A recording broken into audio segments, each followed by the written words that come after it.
Before you hear this story, I need to tell you one thing. A little girl didn't speak for 6 years. Not one word. Not a whisper. Not even her own name.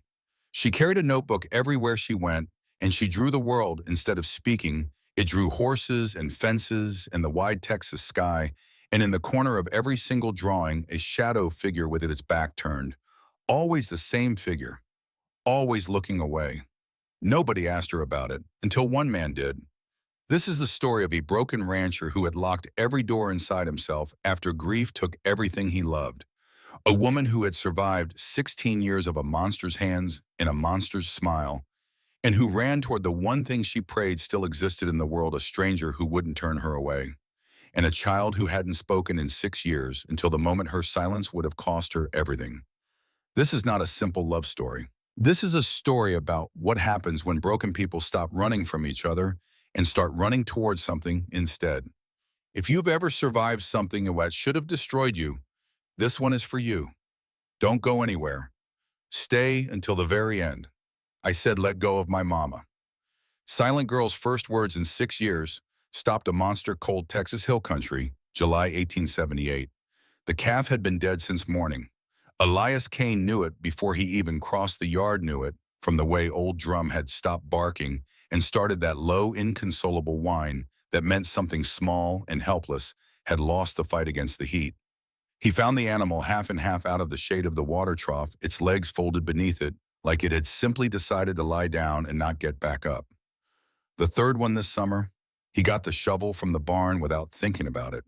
He had grown efficient at this. Grief, he had discovered over the past 3 years, had a practical side. After enough of it, you stopped standing over things you'd lost and started digging holes. It was something to do with your hands. It kept you from thinking too much about what the holes were for. The July sun pressed down on his back like a flat iron. Somewhere behind the ridge, a hawk circled in lazy spirals waiting. Elias turned the first shovel of earth and kept going. He didn't look east. He never looked east anymore. There was nothing east of his property line except the road to Red Fork, and the road to Red Fork led to people, and people led to noise, and noise led to questions, and questions led to conversations about things that Elias Kane had decided 3 years ago he was finished having. He had his cattle, he had his land, he had Tomas who worked hard and talked too much and reminded Elias in ways he tried not to think about of everything warm and alive he'd spent years trying to bury. That was enough. It had to be enough. He was halfway through the hole when Drum started barking. Not the bored bark that meant a jackrabbit near the fence. Not the low grumble that meant coyotes in the south pasture. This was something else, high and urgent, and repeating the kind of sound that meant, come and see this now. And Drum was 19 years old and half deaf and hadn't made that sound in longer than Elias could remember. He set down the shovel. What he found at the fence line stopped him the way a physical blow stops a man. The sudden involuntary stillness of a body that has received information it does not know how to process. A woman, on her hands and knees in the dust, dragging herself forward with the particular terrible determination of someone who had decided that stopping meant dying. Her dress was torn at the shoulder, the fabric stiff with dried blood and trail dust. Her feet were bare, and even from 30 yards away, Elias could see the dark stains where the ground had taken pieces of her. Behind her, maybe 10 feet back, a child. A girl, small 12 at most, with her arms wrapped around a worn leather satchel, like it was the only thing keeping her upright. She was walking. That was the word for what she was doing technically, though it looked less like walking and more like a body's last argument against gravity. Her eyes, even from this distance, looked wrong too. Still too watchful, and eyes of something that had learned very early that the world was not a safe place and had adjusted accordingly. Elias raised his rifle. It was reflex. 3 years of living alone on a property that backed up against rough country had made certain things automatic, and a rifle raised was a question answered before it could be asked. He wasn't going to shoot on anyone. He just needed to understand what he was looking at before he decided what to do about it. That's far enough. His voice came out rougher than he intended. The woman's head came up, and for a moment her eyes locked onto the rifle barrel. And what he saw in them wasn't fear exactly, it was the face of someone past fear. Someone who had been afraid for so long that the fear had burned down to something harder and quieter and more desperate. Please. Her voice cracked on the word. Dry wood splitting. Please, mister. Just water. Just a little water for my girl. Elias didn't lower the rifle yet. Where'd you come from? East. We walked. She coughed a hard, full-body shudder. 2 days. Maybe 3. I lost count. You're alone. Yes. A pause, then we are. He looked past her at the girl. The child hadn't moved, hadn't spoken. She was watching him with those ancient, careful eyes, and her arms had tightened around the satchel. The girl hurt. The woman shook her head, then stopped, then nodded, then shook her head again, like she was trying to calculate the right answer to a question that had more than one kind of wrong. She don't talk, the woman finally said. Can't, hasn't, in years. Her hand went to her throat, a gesture so reflexive, so automatic, that Elias understood immediately it was old, and he saw the bruises. Purple and black against pale skin, the shape of fingers. Somebody's fingers. Please. Her voice dropped. I ain't out asking for charity. I can work. I can cook, clean, anything. Just don't send us back. Back where? She didn't answer. Instead, slowly, with the one hand that wasn't holding her upright, she reached down and wrote in the dust. Hide us. He'll kill her. The Texas wind moved across the words, almost immediately blurring the letters, but Elias had already read them. He stood there for a moment that stretched longer than moments were supposed to stretch. He looked at the words. He looked at the girl. He looked at the woman's bleeding feet and torn dress and the bruises that someone's hands had made on her throat. He had spent 3 years building a life that meant nothing to nobody, a life that couldn't be cracked open because there was nothing inside worth taking. No warmth, no attachment, no door left unlocked. The girl was looking at him now, not with the animal fear he expected, not with the desperate hope he might have expected from any 12-year-old in her situation. She was looking at him the way you look at something you are trying to understand, serious and steady and patient. And there was something in those eyes that Elias Kane did not have a word for except recognition. Like she'd seen him before. Like she already knew what he was going to do. He lowered the rifle. Get inside, he said. Now, The woman couldn't walk the last 100 yards. Her legs gave out completely at the edge of the yard, a sudden silent collapse, and Elias had to set down the rifle and put his arm around her to keep her from going face first into the dirt. She weighed almost nothing.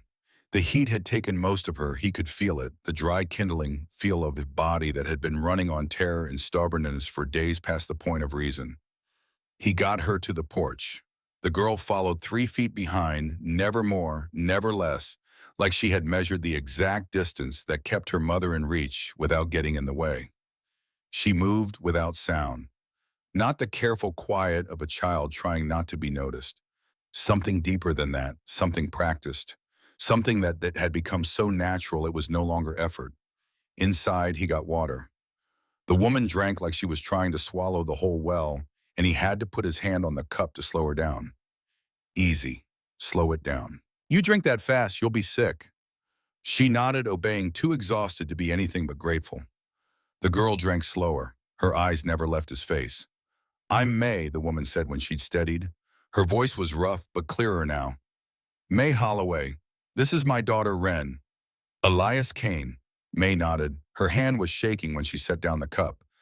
Mr. Kane, before you let us stay another minute, I need to tell you something. You're in trouble. Yes. Law trouble. Her jaw tightened. Depends on who's telling the story. Elias leaned against the wall, arms crossed. Tell me yours. She didn't look at him when she spoke, her eyes fixed on a point somewhere past his shoulder. The particular focus of someone who has told a story so many times in their own head that saying it out loud requires them to step outside themselves to become witness instead of subject. She had been married, she said, for 16 years, to a man named Douglas Holloway, merchant in San Antonio, charming, respectable, the kind of man everyone in town thought was a saint. But he wasn't, she said. Her hand went to her throat again. That same reflexive gesture. He drank, he gambled, She stopped, drew a breath. He had a temper, the kind that left marks where no one could see them. And when people could see them, he said, I was clumsy, that I fell, that I walked into doors. She said this without inflection, like she was reciting weather. And they believed him. Everyone always believed him. Elias said nothing. 6 weeks ago, Douglas lost big at cards. Real big. He owed money to a man named Silas Voss. Owns half of San Antonio, including the house where Douglas played cards and the saloon where he drank away everything we had. May's voice hardened, took on an edge. Voss came to collect. Douglas didn't have the money, so he offered something else instead. Elias felt his gut go cold. He signed a paper, May said. Called it a debt transfer. Said I was collateral until he could pay. She finally looked at him. Her eyes were dry and steady, and holding something that was either fury or grief, or the place where the two had merged so completely they couldn't be separated anymore. I waited until he passed out drunk.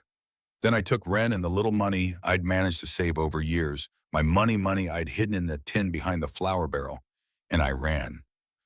And now Douglas has told everyone I tried to murder him in his sleep, that I stole from him.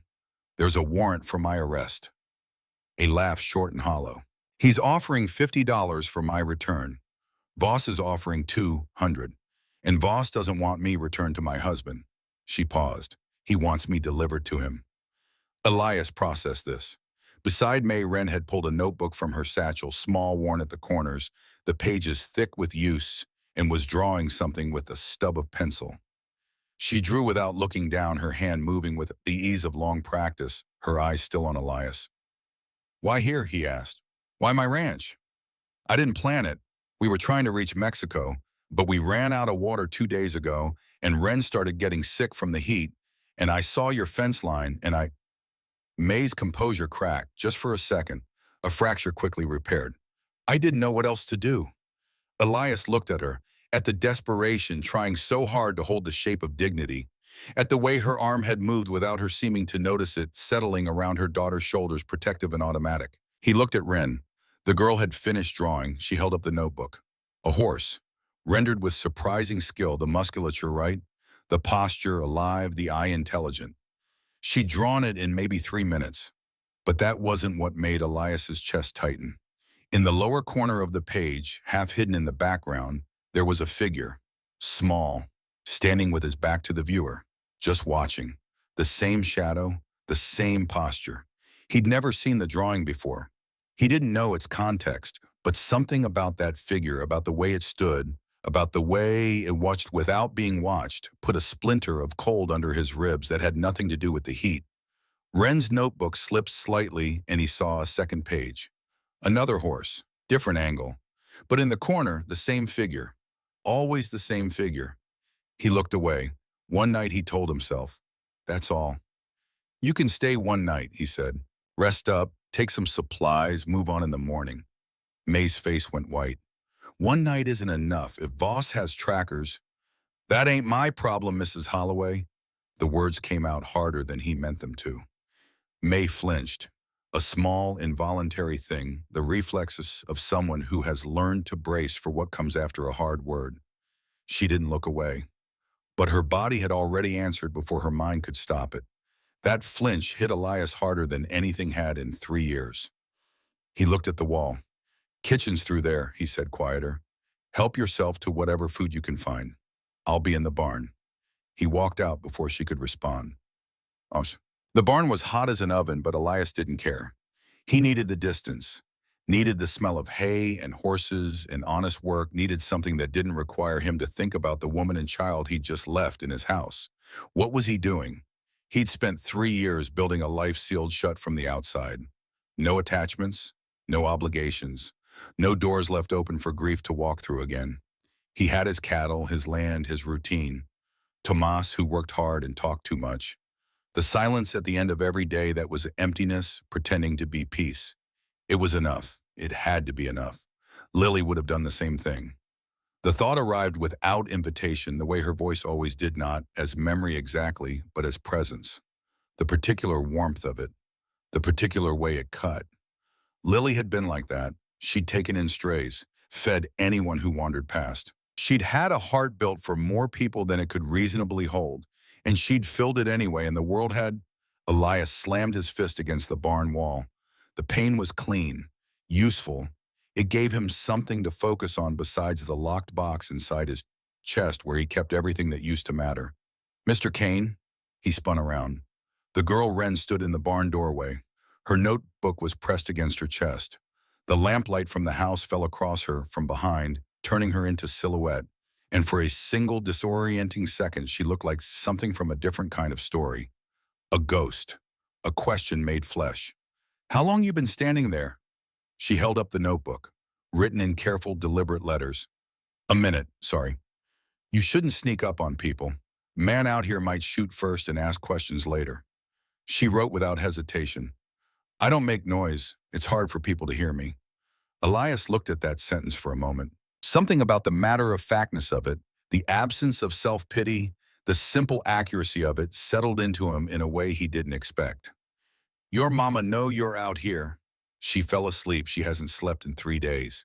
You should go back inside. Stay with her. Wren didn't move. She turned to a fresh page and wrote something.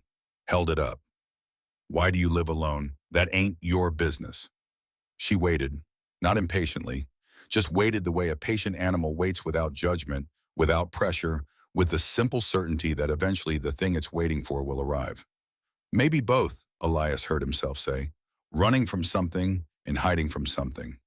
Wren nodded slowly like this confirmed a theory she'd already formed. Then she wrote one more thing. Me too. Before he could respond, she turned and walked back toward the house.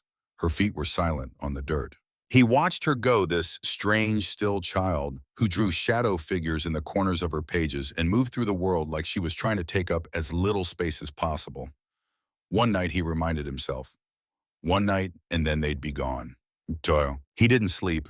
He stayed in the chair by the cold fireplace, too hot in July to need a fire, and listened to the sounds of the house and tried not to think about the woman and child sleeping in his bed and failed completely at both.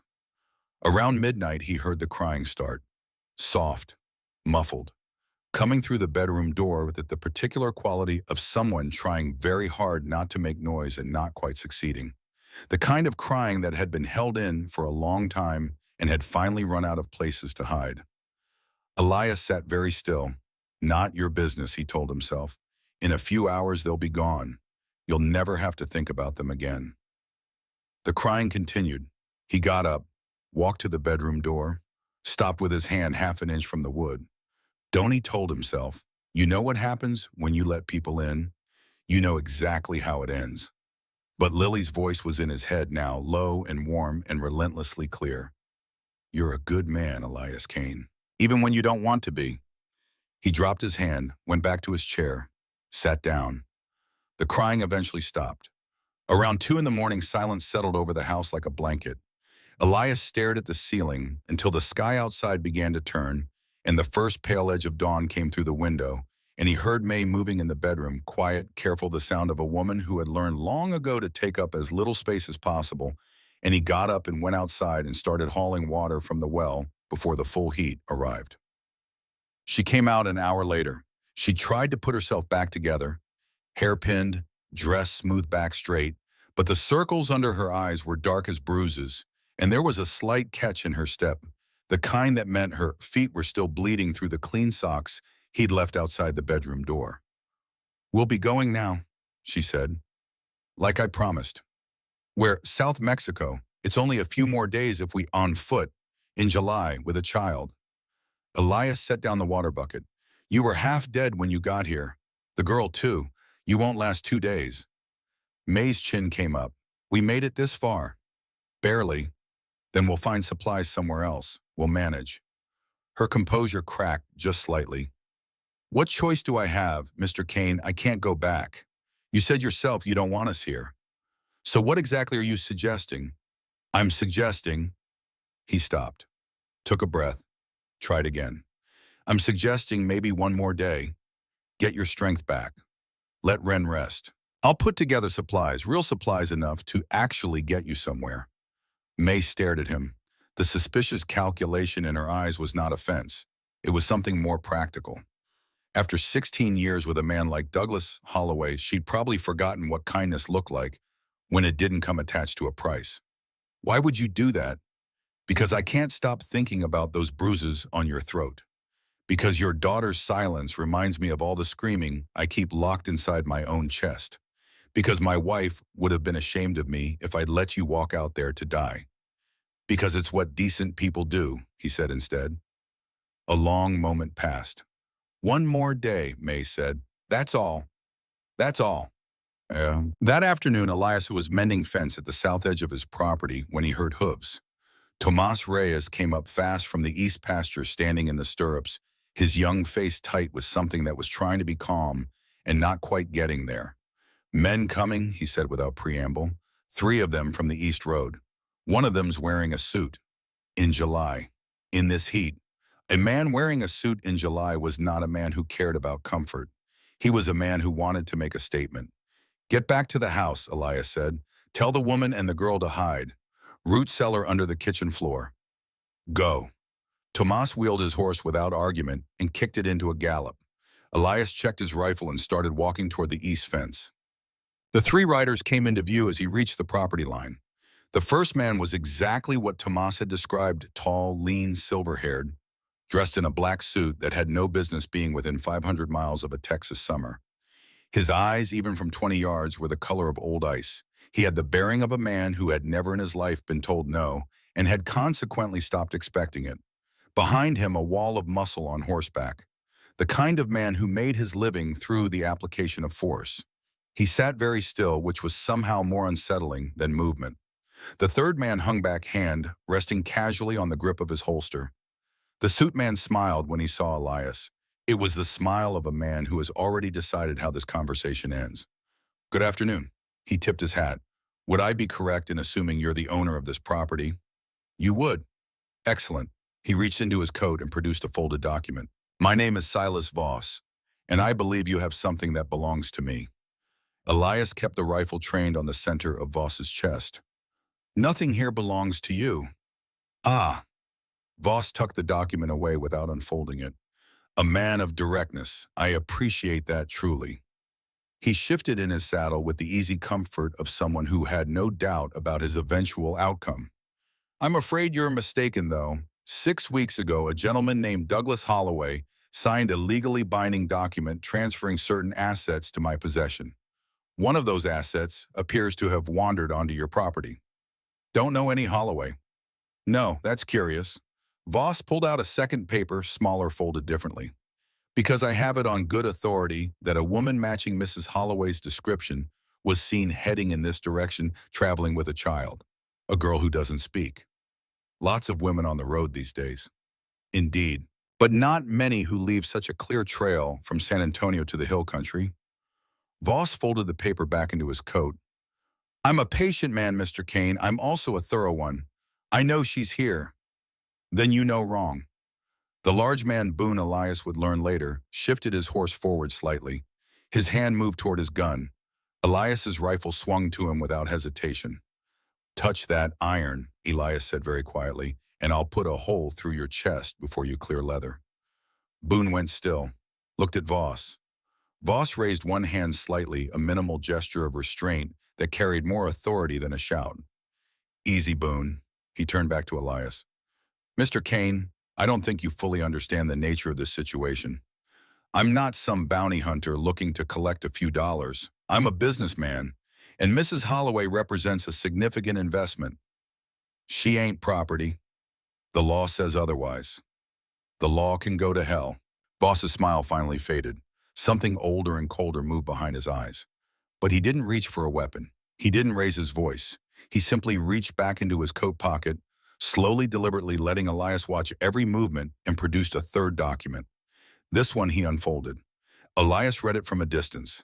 He couldn't make out the words, but he could see the seal. He could see the signature.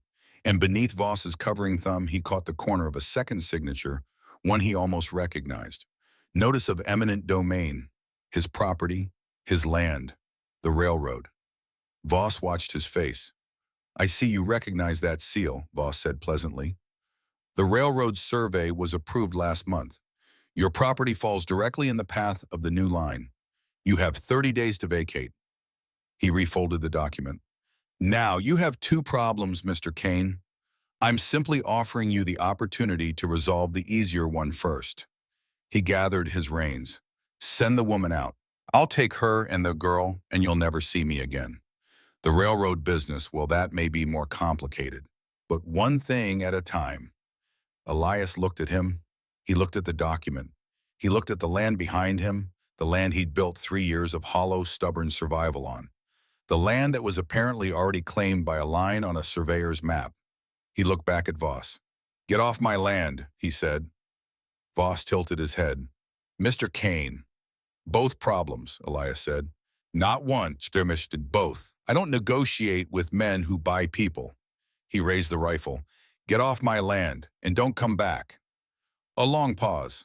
Voss studied him with something that might have been genuine curiosity, the look of a man recalculating an equation. Then he smiled, small, cold, final.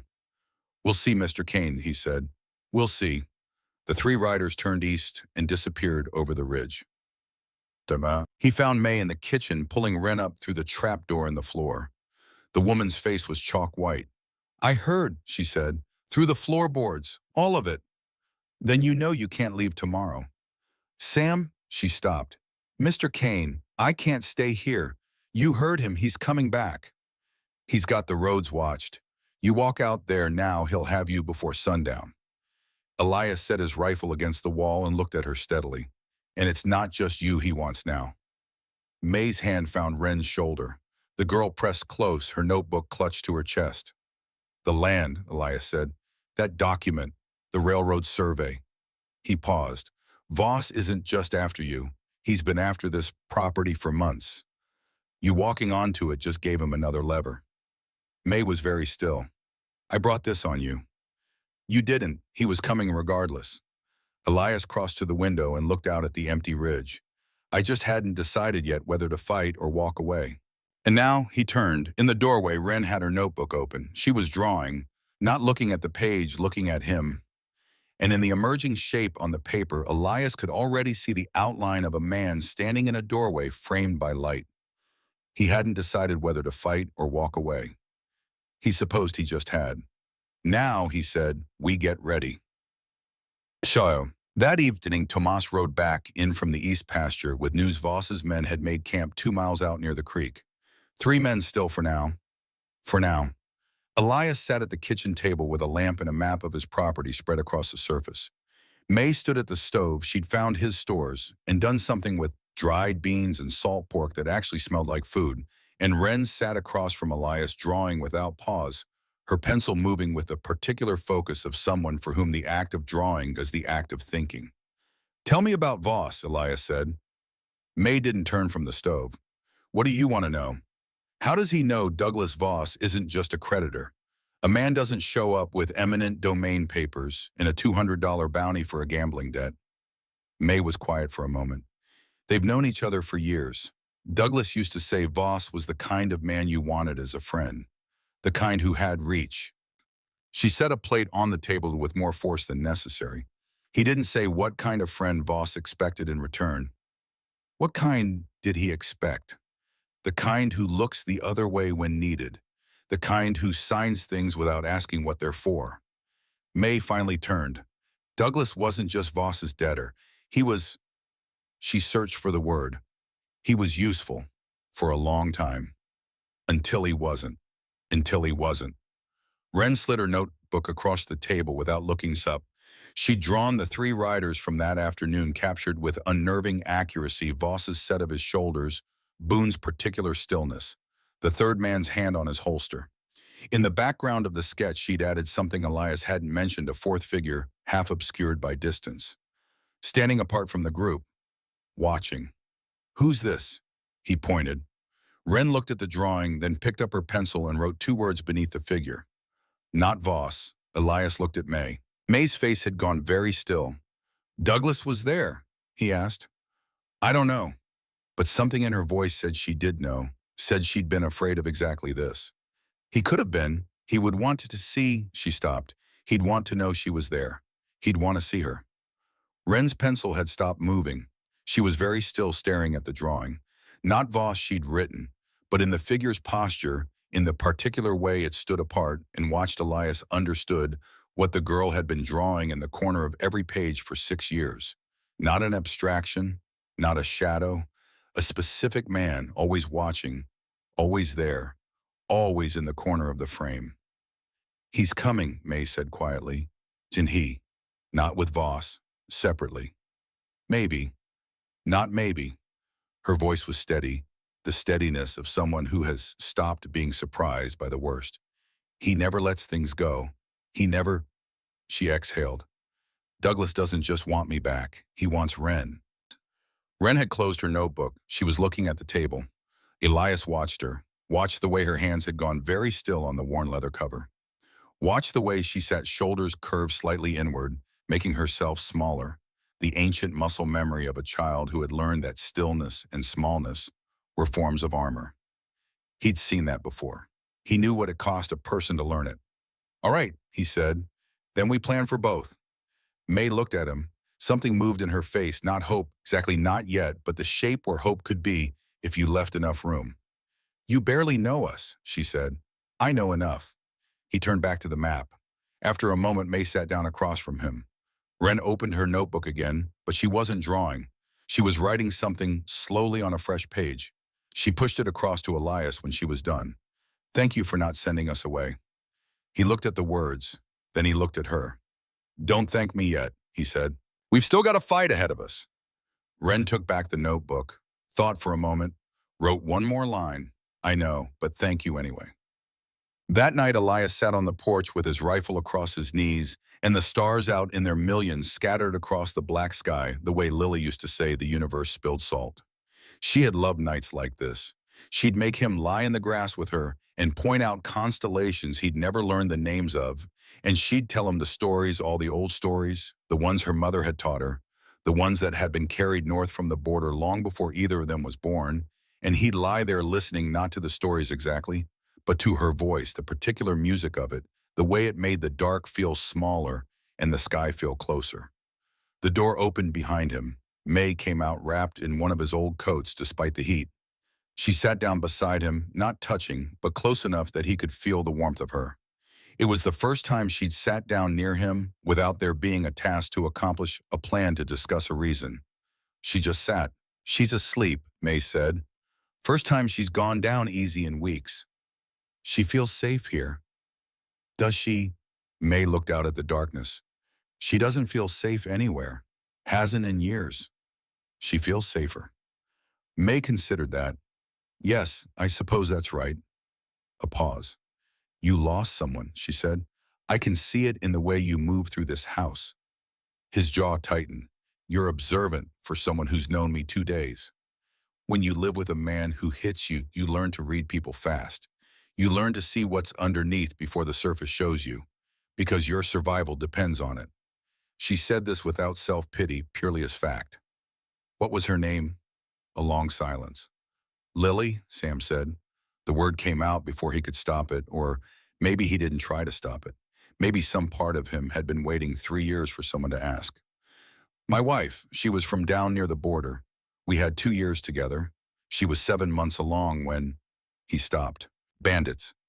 Yes, May was quiet, not filling the silence with sound, just holding it open the way you hold a door for someone who needs time to decide whether to walk through. I found them, Elias said. The men who did it. Took me 8 months. I found every last one. And when it was over, I felt nothing, just empty. He looked at his hands. I spent 2 years after that trying to drink myself to death.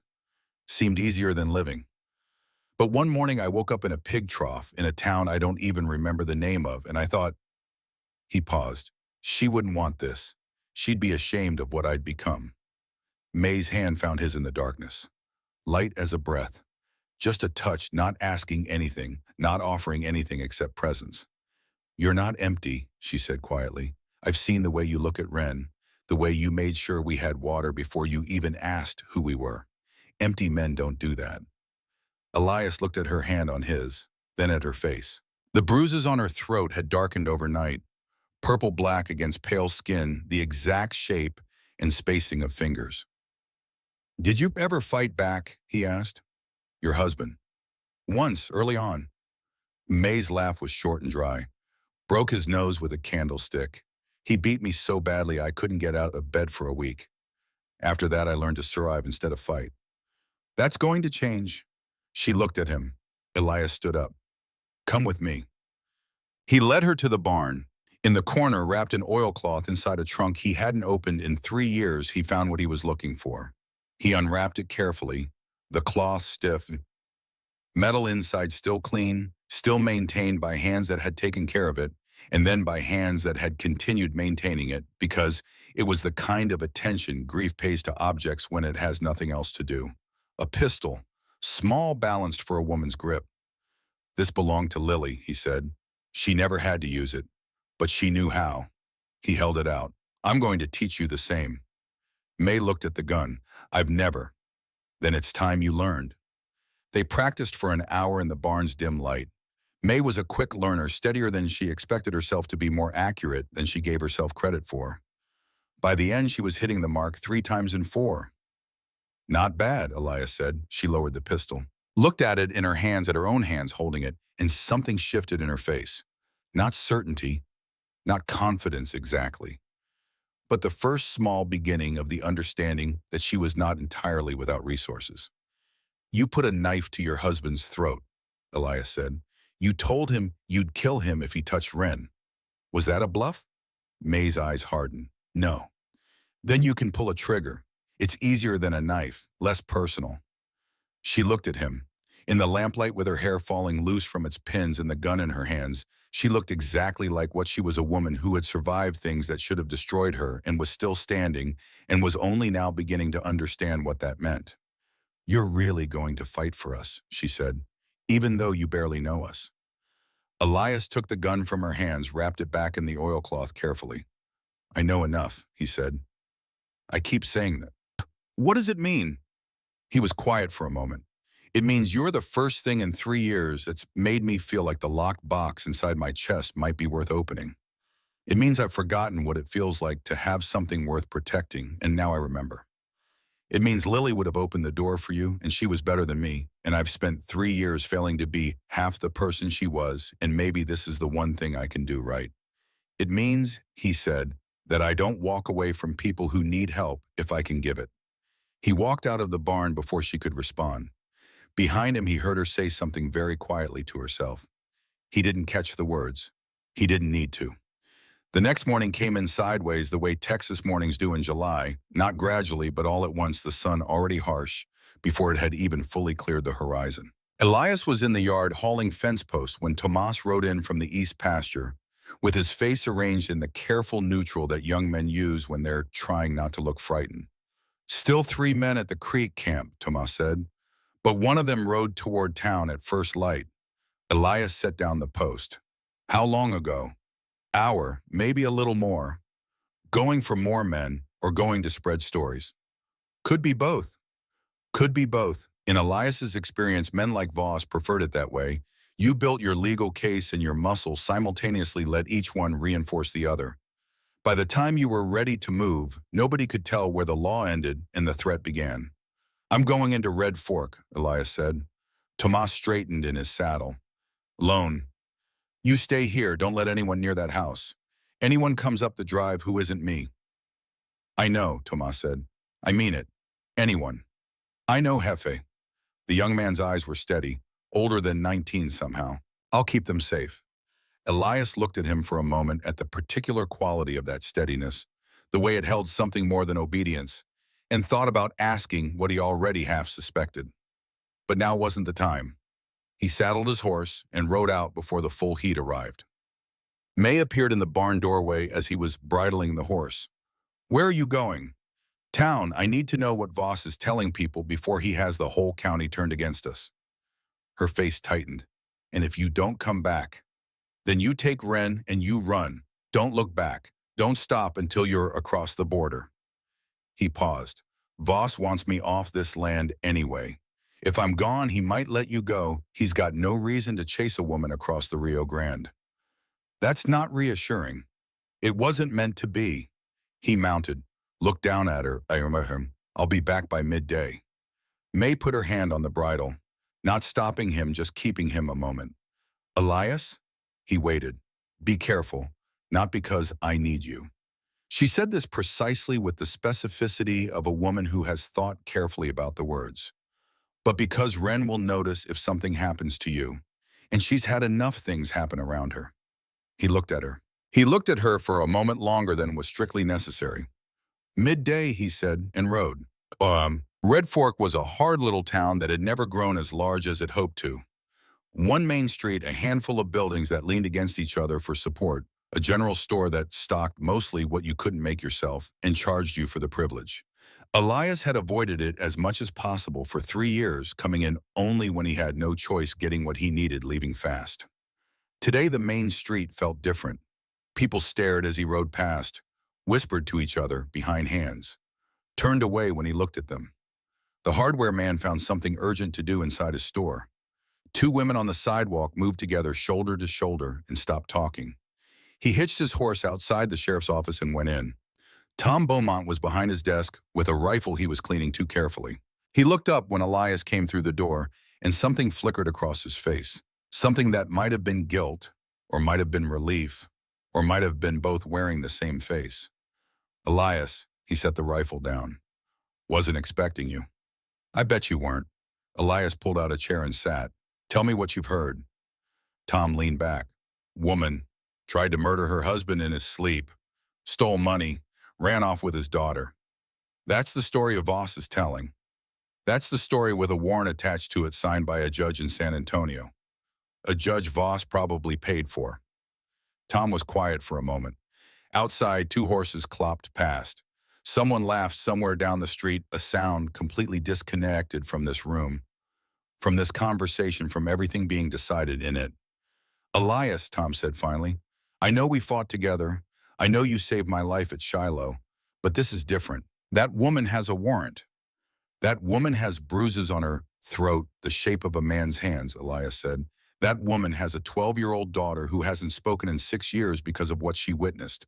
That woman ran because it was the only way to keep her child safe. He leaned forward. You want to tell me she's a criminal? Tom looked at the desk. It don't matter what I believe. Crane Voss, he's already talking to the mayor, the judge here, anyone who will listen. Half the town thinks you're harboring a murderer. And the other half is too scared to speak up. Tom stood and walked to the window. Didn't look out, just stood near it like he needed to be close to the option of leaving. He's offering $500 for anyone who brings her in. That's more money than most folks here see in a year, Elias. So they're going to sell an innocent woman to a monster for $500. They're going to protect their families. Same as you're doing. Tom turned. Same as you're doing for a woman you've known 3 days. Tell me the difference. Elias didn't have an answer for that. Not one that would satisfy Tom. He stood up. I'm going to give you some advice, he said. As a man who owes me his life and knows it, stay out of my way. Whatever happens between me and Voss, you don't want to be on the wrong side of it. That a threat? It's a fact. He walked out. He was halfway to his horse when he heard his name. Not his voice, not a man's voice. An old woman's voice. Steady and quiet and carrying across the morning noise of the street with the particular certainty of someone accustomed to being heard. Mr. Kane. She was standing outside the general store with a basket of eggs balanced on one arm. Silver-haired, small, with eyes that had no fear in them and no softness either, just clarity, the kind of clarity you earn by outliving most of the things that used to frighten you. Ma'am, I think you know who I'm talking about, the woman said without preamble. The mother and the girl. Elias glanced around. The street was doing its pretend busyness thing, everyone in earshot finding somewhere else to look. What's it to you, he asked. Everything. She stepped closer, dropped her voice just enough. My name is Agnes Calloway. I run the boarding house at the end of the street. And I knew May's mother. Elias went very still. Virginia Holloway, Agnes said. We grew up together in Charleston, lost touch after she married and moved west. But she wrote me years ago, said her daughter had married a man who wasn't what he seemed. Begged me to pray for her. Something moved in Agnes's face. Old grief, old anger. I've been praying ever since. And then 2 months ago, I got word through the Women's Church Network, a woman named May traveling with a mute child running from Douglas Holloway and Silas Voss. And I started doing more than praying. Elias looked at her. What kind of more? Agnes reached into the basket beneath the eggs, produced a key, plain iron old. She pressed it into his palm. Back door of the boarding house, she said. It's unlocked. Anytime, day or night. She held his gaze. I have contacts in Austin, a lawyer, a good one. He's already been informed of the situation. Voss is offering $500 for anyone who turns her in. Agnes's eyes hardened. I'm 63 years old, Mr. Kane. I've outlived 2 husbands and 3 children. At my age, you stop caring about money and start caring about what kind of person you'll be when you stand before God. She straightened. Get that woman and her daughter through this. I'll handle the rest from my end. She walked away before he could respond back straight, basket steady eggs, never tilting. Elias stood in the middle of the street with the key in his hand and a new weight on his shoulders. Help, actual help. He closed his fist around the key and rode back to the ranch. He was back before midday. He found May on the porch, her face telling him, before she opened her mouth, that something had happened while he was gone. They came, she said.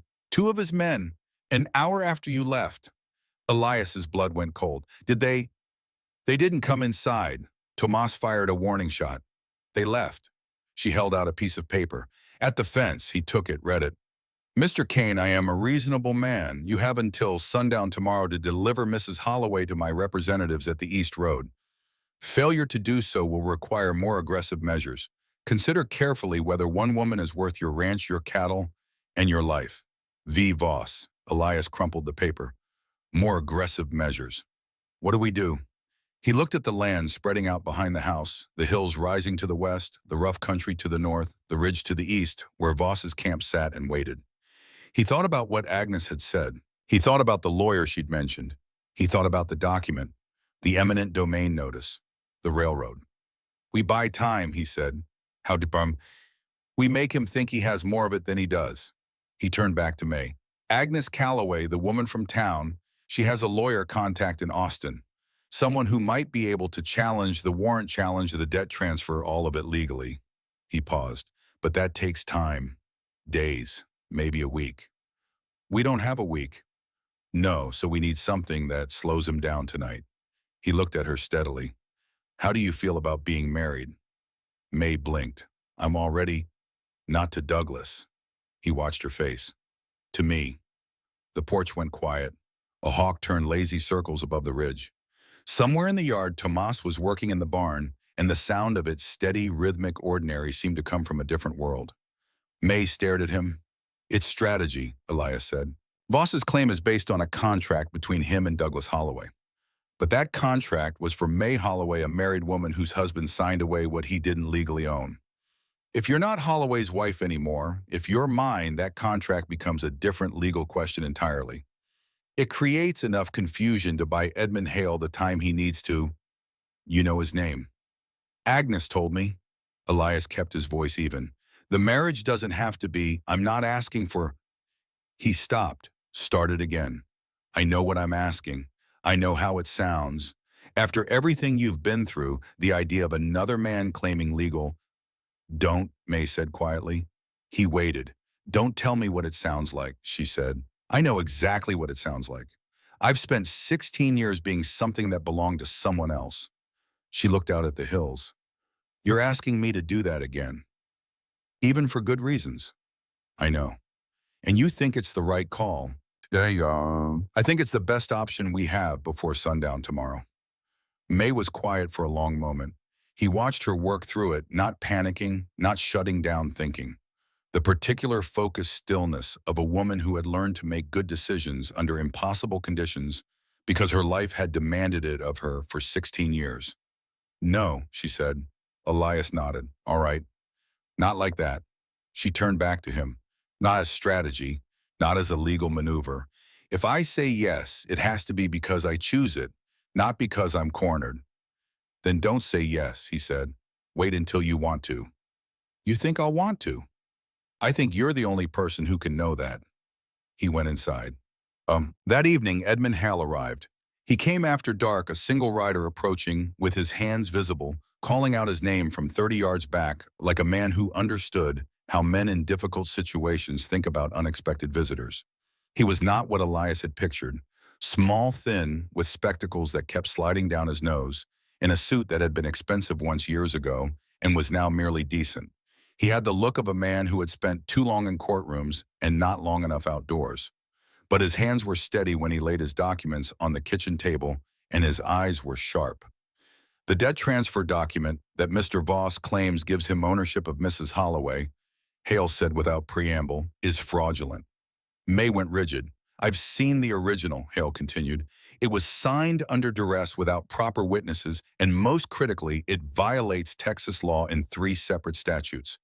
A man cannot transfer his wife as collateral for a gambling debt. That particular interpretation of property law ended with slavery.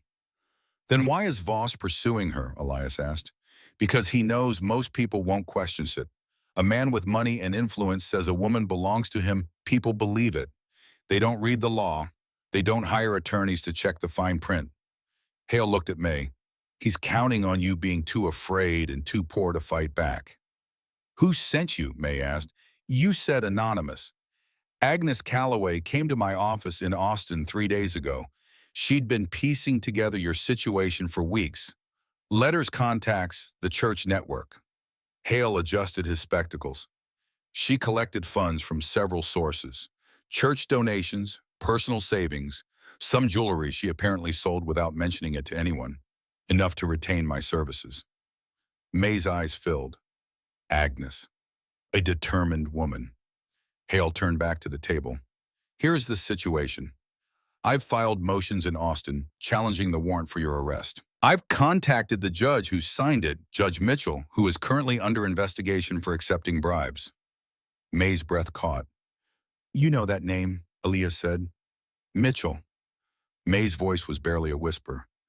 He was the judge who ruled on my mother's property dispute. 15 years ago, she lost everything. Her house, her land. She stopped, reached into the worn satchel she carried everywhere, and produced a folded paper, unfolded it on the table with hands that trembled slightly. The Hopdong Chuen Yung, the debt transfer. I took it from Douglas before I ran. She pointed to the bottom of the document. That signature. Hale bent over the paper, his face changed. That's Mitchell's signature, he said. I recognized it the night Douglas passed out drunk, before I ran. May looked at the paper. My mother showed me Mitchell's signature once when she was explaining how she lost the house. She kept the original judgment document until she died. I thought maybe it would be useful. I didn't know how. Hale straightened. He looked at May with an expression that had shifted from professional to something more personal, the look of a man recalibrating who he was dealing with. This is the connection I've been looking for, he said quietly. Mitchell hasn't just been taking bribes from Voss. He's been part of Voss's operation for years, signing documents, legitimizing land transfers, issuing warrants against people who refuse to sell. He looked at Elias. Your eminent domain notice was signed by Mitchell. How long until you can break this open? Elias asked. With this document, a week, perhaps less. Hale paused. If the evidence holds and Mitchell cooperates, and he will cooperate, because the alternative is a federal corruption charge, Voss's entire legal structure collapses. Every warrant he's issued, every transfer he's legitimized, every piece of property he's claimed through Mitchell's court. All of it. We don't have a week, May said. Voss has given us until tomorrow, sundown.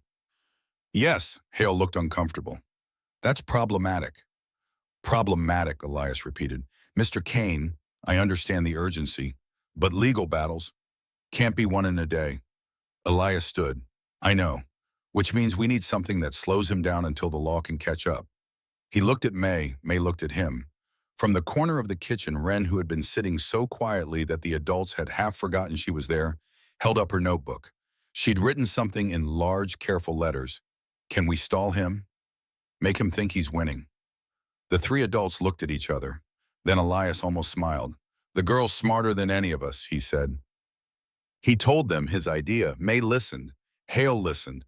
Wren watched his face while he spoke, not his words, his face the way she always did, reading what the words were built on top of. When he finished, the kitchen was quiet. Marriage, May said, legal protection. In your name, your new name, the debt transfer has no subject. It's a document referring to a woman who no longer legally exists. Until Voss's lawyer challenges the timing, which takes weeks, which is what we need. He looked at her. I know what you're not asking for. May's hands were flat on the table. She looked at them. Then she looked at Ren. Ren was very still. Then the girl reached for her notebook, wrote something, held it up so only May could see. Say yes, Mama, please. May closed her eyes, opened them, looked at Elias with the particular expression of a woman who has made a decision and is already living 1 second ahead of the consequences. Ask me, she said. What? Don't explain it again. Don't give me the legal logic. Just ask me the right way. Elias was quiet for a moment. Then he said, May, will you marry me? Not because of the law, not as strategy. 3 words from a man who'd spent 3 years forgetting how to want anything, asking a woman who'd spent 16 years being punished for wanting things. May held his gaze. Yes, she said. They were married at midnight in the kitchen. Edmund Hale, Justice of the Peace, in addition to attorney, opened a small worn book and read the words with the gravity of a man who understood exactly what they cost the 2 people standing before him. Tomas stood as witness. He had produced a silver ring from somewhere about his person, his mother's, he said, pressing it into Elias's hand with a look that cut off any protest before it could form. My mother would want it to go to someone who needs it, someone brave. May had worn her hair down. Elias didn't know if she'd done it deliberately or if it had simply fallen loose over the course of the evening and she hadn't bothered to put it back up. But in the lamplight with her hair down and her hands in his cold, slightly trembling strong, she looked exactly like what she was, a woman who had survived the unsurvivable and was still standing and was making a choice for the first time in her adult life. Do you, Elias Jackson Kane, take this woman? He said, I do. Do you, May Ann Holloway, take this man? May's voice was barely a whisper, but it was steady. I do. Harold closed his book. You may kiss the bride. They looked at each other. Neither moved for a moment. Then May rose on her toes and pressed her lips to his cheek, light as a breath, brief and careful, the gesture of someone who is trying something for the first time and doesn't quite know yet if it's allowed. But something passed between them in that half second. Something that had nothing to do with strategy. Something that made Elias's hand come up before he could stop it and rest lightly at her waist, and made May's breath catch, and made Ren, watching from her chair with her notebook open, slowly close the notebook. Congratulations, Mr. and Mrs. Kane, Hale said.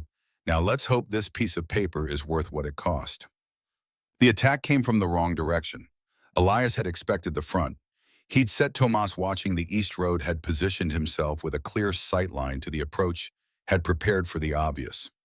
Voss's men came from the north through the rough country, through the dry creek bed, 3 of them moving in the half-dark after midnight, 3 hours after the wedding. It was Ren who heard them first. She shook Elias awake in the dark, her hand on his arm, her eyes wide with the particular terror of a child who has learned that danger announces itself in ways adults stop hearing. She pressed her notebook against his chest. He didn't need to read it in the dark. He could see it in her face. He put his finger to his lips. Wake Tomas. Take your mother to the cellar. Don't come out no matter what. Ren nodded, disappeared. The fight was brutal and short and almost went wrong. The first man he took by surprise came up behind him in the dark, brought the rifle butt across the back of his skull, caught him before he hit the ground. But the second man was faster than he looked and stronger, and he got inside Elias's guard before Elias could stop him. For a long, terrible minute, it didn't go well. Elias took a hit across the ribs that sent bright sparks through his vision. Took another across the face, hit the dirt on one knee, and almost didn't get back up. Then the third man called out Boone Silas, and the second man's attention shifted for half a second, and that was enough. Elias drove upward, shoulder into the man's midsection, pure desperate leverage, and they went down together in the dust, and Elias came out on top and stayed there until it was finished. The third man ran. Let him run, Elias thought, sitting in the dirt with blood running from a cut above his eye and his ribs screaming. Let him run back to Voss with the message. We're not easy. Tomas found him there a few minutes later. Jefe, the young man's voice was careful. You're bleeding. I noticed. Bad? Elias pressed his hand to his forehead. Assessed. No. Tomas crouched, looked at the two unconscious men with an expression that was more complicated than disgust. What do we do with them? Tie them. We'll turn them over to the sheriff in the morning. Elias stood slowly, ribs protesting. See how Voss likes having his own men used against him. He walked back to the house. May met him at the door. She saw the blood and went white. I said I'm fine. Sit down. She was already moving cloth water a lamp carried close. She cleaned the cut with hands that were steadier than they should have been, given that she'd spent the last 20 minutes in a root cellar, not knowing what was happening to him. You could have been killed, she said. Could have. Wasn't. Elias May. He caught her hand, stopped the cleaning motion, kept her hand in his. Look at me. She looked at him. I'm here, he said. I'm fine. We're fine. She held his gaze for a long moment. Then she leaned forward and pressed her forehead against his, a strange, unexpected intimacy. Not a kiss, not anything either of them would have named, just the weight of her forehead resting against his, both of them breathing in the same small dark space. Thank you, she said. Her voice was barely a breath. For not dying. Working on making that a habit, he said. She almost laughed. It was a wet sound, half grief, half something else. She pulled back, resumed cleaning the cut, but her hands were less steady now. This is my fault, she said, all of it. We've been through this. I know what you said. She tied off the cloth bandage with the precision of a woman who has had occasion to bind wounds before. But knowing a thing and feeling it are different. Yes, Elias said, they are. She looked at him. How did you learn to live with that gap, knowing one thing and feeling another? Haven't yet. He paused. But I'm learning. No. 2 days of quiet followed. The particular loaded quiet of a siege in its middle phase, when both sides have made their initial moves and are now waiting, assessing, recalculating. Voss's men watched from the ridge. They didn't approach. They cooked their food and kept their fire going and let the watching itself be the message. Hale worked. He rode back and forth to Red Fork to use the telegraph, drafting documents, filing motions, building the case, with the patient, methodical focus of a man who had done this before in situations almost this urgent. And on the porch one afternoon, a Tuesday or maybe a Wednesday, Elias had stopped keeping careful track. He and May sat together in the heat and did nothing. No plans, no strategy, no watching the ridge or checking the perimeter or discussing what Edmund Hale had filed that morning. Just the two of them, and the sound of the wind moving through the dry grass and the far-off call of a bird and the particular quality of a Texas afternoon that was trying very hard to make you forget the world outside it. Tell me about her, May said. Elias didn't ask who. She was from a family down near Laredo, he said. Her father ran cattle on land his family had worked for 100 years. She was the youngest of 5. She had 4 brothers who all thought she was the smartest one. A pause. They were right. Another pause. She saw me clear the first time she laid eyes on me. Saw straight through to everything I was hiding and didn't say anything about it, just smiled. Like she knew she had time. He looked at his hands. She had a way of making you feel like time was something you didn't have to be afraid of. May was quiet for a moment. Do you still talk to her in your head? Sometimes, when I'm about to do something she'd object to. He almost smiled. She objects to a lot. What does she think about this? About you? About all of it? Elias thought about it, genuinely thought about it in the way you think about something you've been pretending not to think about. I think she'd like you, he said finally. I think she'd have liked you from the start, from the minute you wrote in the dust. He paused. I think she'd be relieved. Relieved that I stopped trying to be dead while I'm still alive. May turned to look at him. The afternoon light was doing something particular to her face, filling in the shadows of the bruises, which had faded some over the past days, and showing what was underneath them. What had always been underneath them. Elias, she said. I know, he said. Neither of them named what they knew. But they sat there for another hour in the particular peace of 2 people who have stopped needing to explain themselves to each other, and the wind moved through the grass, and Voss's men watched from the ridge, and the world kept turning on its ordinary, terrible, beautiful axis. That evening, Tomas found Elias alone in the barn and said, Jefe, I need to tell you something. Elias set down the bridle he'd been mending. Tell me. Tomas sat on the bench across from him. He held his hat in his hands, turning it in the particular way young men handle things when they're trying to say something they've been not saying for a while. Silas Voss, he said. I've met him before. Elias waited. My father owned a small ranch, south of here toward the border. Good land near water. When the railroad came through different line 3 years back, Voss's people came to buy it. Tomas's hand stilled on the hat. My father said no. He said it wasn't about the money, it was about the land his own father had broken his back on, the land he was going to leave to me. What happened? 3 weeks later, there was an accident. Tomas's voice was even. The evenness of something that has been carried so long, it's worn down smooth. My father was working the north fence alone. His horse threw him, they said. He hit his head on a rock. A pause. My father had ridden horses his whole life. He'd never been thrown. Not once, Vasham. Elias sat very still. I came to work for you because I needed work, and you were hiring, Tomas said. But I stayed because I heard about Voss trying to buy your land. He finally looked up. I wanted to be here when it came to a head. I wanted to, he stopped. I don't know what I wanted exactly, but you should know. You should know why I'm not going to back down when he comes. Elias looked at him. 19 years old. His father's land taken, his father's life taken, and he'd sat here for 3 years watching and waiting and working hard and not saying a word. Tomas, Elias said. Jefe, he's not going to get away with it this time. Tomas looked at him steadily. I know. That's why I'm still here. Well, and they sat in the barn for a while after that, not talking with the horses, moving quietly in their stalls, and the night coming on outside in the particular companionship of men who have said what needed saying and don't need to say it again. Wren found Elias that night after supper. She came to the porch where he was sitting, sat down beside him without being invited, and opened her notebook to a page he hadn't seen before. It was full. Not a single drawing, all text small and careful, filling every line. She'd been writing for a while, he realized. Writing something she wanted him to read, but hadn't given him yet.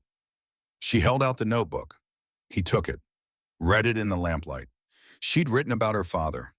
Not in a linear way, not in the way you tell a story to someone else, but in the way you write when you have been carrying something for 6 years and have finally found someone who might be able to hold part of it. She wrote about the night her voice went away. She'd been 6. She'd heard sounds from her mother's room. She'd gone to look. She'd seen.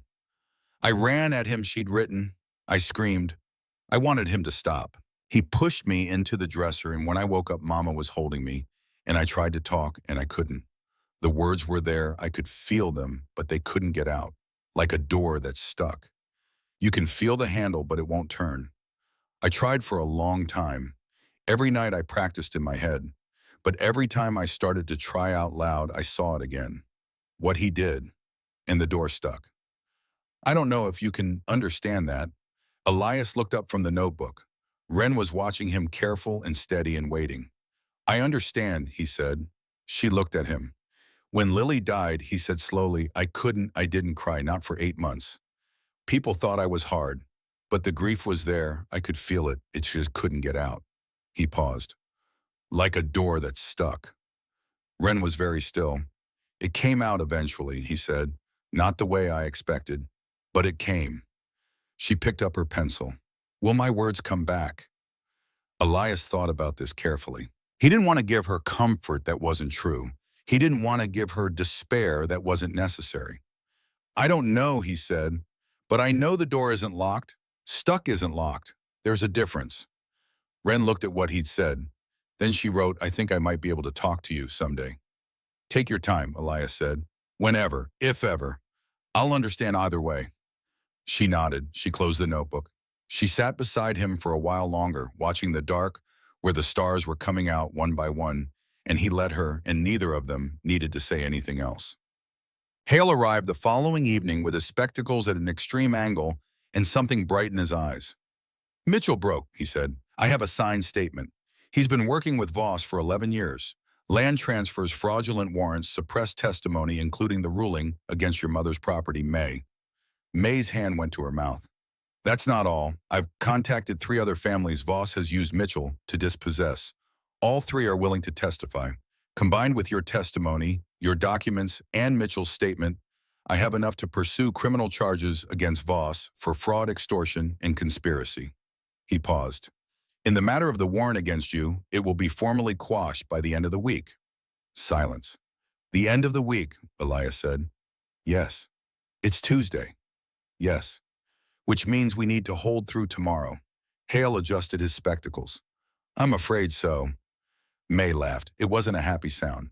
It was the sound of a woman who has been tested past endurance and is discovering she still has reserves she didn't know about. All right, she said. May, all right, firmer. We hold. We fight if we have to, and then it's over. She looked at Elias. We've come this far. He looked at her. Yes, he said. We have. That night, after Hale had gone over his documents and Tomas had checked the perimeter, and Wren had finally fallen asleep in the chair, May came to where Elias was standing by the window and said, I love you. The words were quiet, simple, the way a person says something true that they've been carrying around for a while and have finally put down. Elias turned from the window. I love you too, he said, the same quiet, the same simplicity. And I'll die before I let anyone hurt you or Wren again. May held his gaze. Then she reached up and touched his face, the cut above his eye healed now to a thin line with the palm of her hand, not looking at the wound, looking at him and, Don't die, she said. That's the only condition I have. I'll do my best, he said, Elias. May, she kissed him.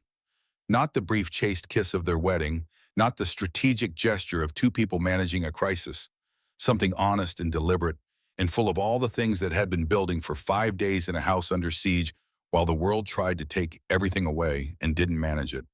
When she pulled back, her eyes were bright. Tomorrow, she said. Tomorrow, he agreed. Outside, the stars were out. Voss's campfire flickered distantly on the ridge. The night was hot and silent and waiting. Tomorrow, it would be finished. One way or another. Dawn came in fast and orange. Elias had been awake since 3, watching it build, the slow brightening along the eastern ridge, the dark shapes of Voss's camp becoming visible, first as smudges and then as men. He counted them from the window. He counted again. 18, maybe 20. More than yesterday. More than he'd hoped. Behind him, the house was quiet. May and Wren in the bedroom, he'd told them to stay there, stay down no matter what they heard. Tomas in the kitchen loading shells with the particular deliberate focus of a young man who has decided not to think about what the shells are for. Hale had ridden out before midnight, carrying everything the documents Mitchell's statement, all of it, back to Austin, where it would be filed before any of this morning's violence could be used to muddy the waters. Whatever happens here, Hale had said, the legal case will proceed. I'll file everything. Even if he hadn't finished the sentence. He hadn't needed to. Even if you don't survive to see it. Elias checked his rifle. Outside, the riders were moving. They came from the east, which he'd expected. What he hadn't fully expected was Douglas Holloway. Voss led his men up the main approach, all 20 of them, the kind of arrival that was meant to end argument before it began. Horses' rifles, the particular deliberate slowness of a force that knows it has overwhelming numbers and is in no particular hurry. They stopped at the property boundary in a long line. Voss was in his black suit again. In July, like a statement. Mr. Kane, his voice carried across the distance. I believe my deadline has passed. It has, Elias said from the porch. And yet you're still here with something that doesn't belong to you. She's my wife. She belongs to herself. Voss tilted his head. A marriage certificate is a piece of paper. It doesn't change the underlying legal. Edmund Hale is in Austin right now, Elias said, filing documents that will change the underlying legal everything. Mitchell signed a statement. Your whole operation, 11 years of fraud, 11 years of judges and warrants and stolen land, it's over. A silence. The line of riders was very still. Something moved across Voss's face. Not fear. Elias didn't think Silas Voss was capable of fear, exactly not the ordinary kind, but a recalculation, the particular expression of a man whose model of the world has just been revised. Then he reached into his coat and produced a leather satchel. $10,000, he said. Cash, right now. Give me the woman and walk away. Start a new life somewhere else. You have a future ahead of you, Mr. Kane. Don't sacrifice it for something that was never yours. $10,000. Elias felt the number land, felt the particular nauseating weight of it, what it would buy, what it would mean, all the things he could rebuild. A new ranch, a new start, distance from everything. He thought about Lily. He thought about what she would say if she could see him right now standing on a porch with a rifle, considering the price of a woman's freedom. He thought about Wren drawing shadows in the corners of pages for 6 years. Keep your money, he said. Get off my land. Voss's expression went flat. Very well, he said quietly. He raised his hand.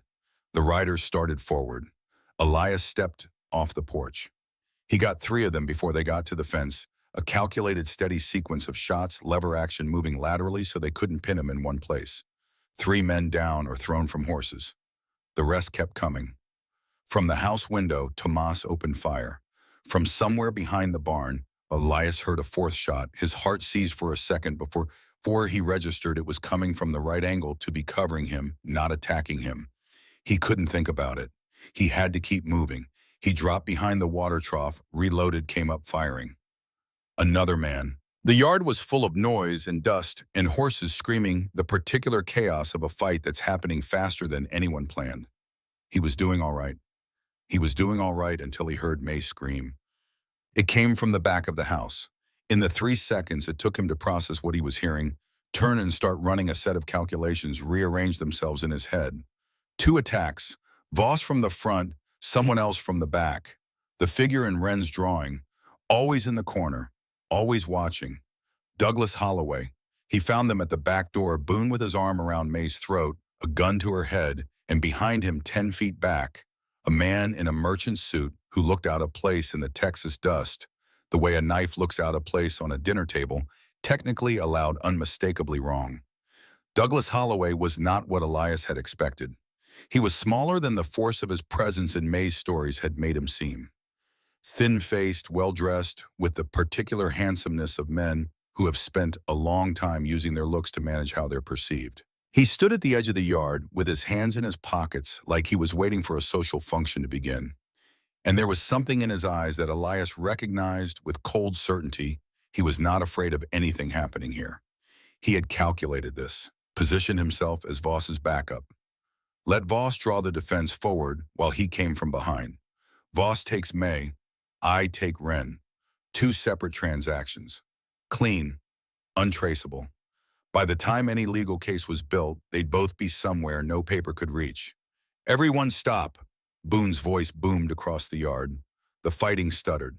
Stopped. Stop or she dies. May was very still in Boone's grip. Her eyes found Elias's across the yard. Clear, steady, afraid, yes, he could see the fear, but not lost in it, not gone. I see you here, I said. I see you too, his said back.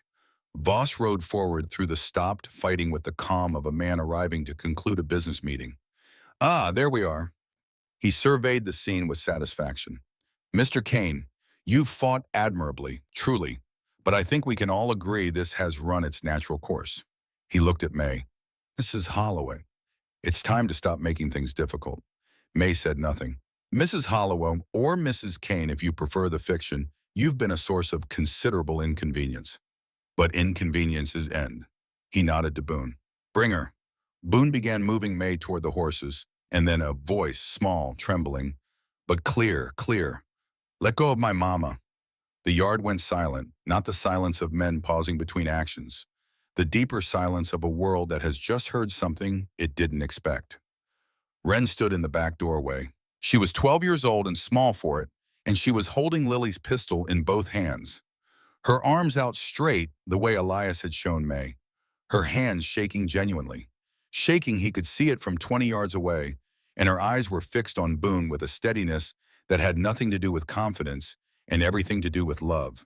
She had heard everything, had heard her mother, had come out of the root cellar despite being told not to, had found the pistol where Elias had left it. I said, let go of her. 6 years of silence. 6 years of a door stuck shut. And Boone hesitated half a second, one human moment, of not being sure how to process a child pointing a gun at him, and Douglas made a decision. She's bluffing, Douglas said. He started forward toward Wren. Put that down, Emmeline. The gun went off. Not at Boone, at Douglas. May fired. In the moment, Boone's attention had shifted to Wren. May had moved her right hand to the small of her back, to the pistol she'd been carrying inside her waistband for 3 days, the one Elias had taught her to use in the barn by lamplight. She'd been waiting for this exact moment, the moment Boone looked away from her and toward her daughter. One shot. Douglas Holloway, right shoulder. He went down hard, clutching at himself, shock on his face, the specific shock of a man who has always believed the people around him would not ultimately act. The shock of someone realizing too late that they misjudged the woman they thought they owned. Boone swung back toward May. Elias was already moving. He covered the distance in 3 strides, hit Boone from the side shoulder, into ribs, the same desperate leverage as 3 nights ago, and they went down hard in the dirt. It was ugly and close, and Elias had bruised ribs and a healing cut, and 2 days of bad sleep, and none of that mattered. He had Boone's gun hand, and he had rage, and he had the particular focused energy of a man fighting for something that matters. Boone went still.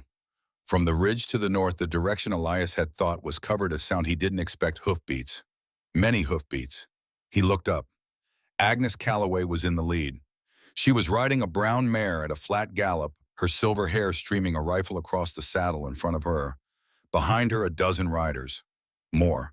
He recognized the hardware man, the woman from the dry goods store, the rancher from 2 valleys over whose name he'd never learned. People from Red Fork. People who had been too scared to speak up, right up until the moment they weren't. They came down off the ridge like something that had been holding back for a long time and finally had permission to stop.